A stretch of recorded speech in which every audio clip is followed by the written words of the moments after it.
Author of this book, Mrs. Rigler, was in Jerusalem beginning her Jewish journey. And she was encouraged to speak to this woman. Her name was Sarah Kramer, was then much older woman. Her husband already passed away.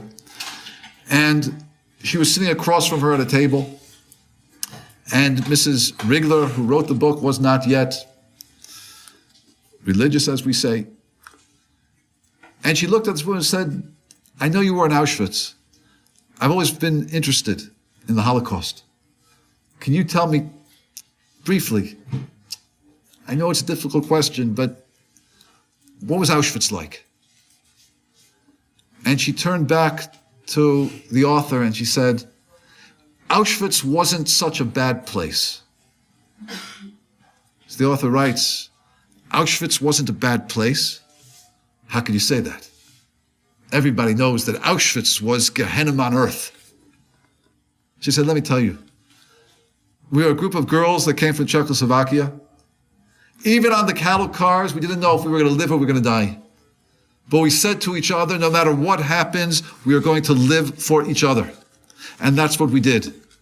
If a girl was sick, we got her extra bread.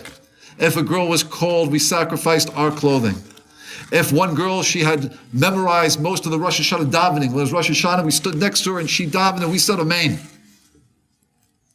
We lived for each other. She said, whatever place you are, where you can give and you can love, that's a good place.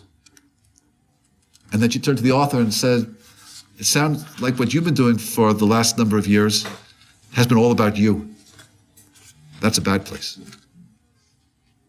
The author writes, she turned her head around 180 degrees as to what the definition of good and bad is. If you have the opportunity to give, you have the opportunity to perfect your heart, the opportunity to refine who you are as an neshama, that is a good opportunity. If a person is in a place where they choose to take and be selfish, they're victims of the Roman exile, and they're sinking into the quagmire and mud of Rome.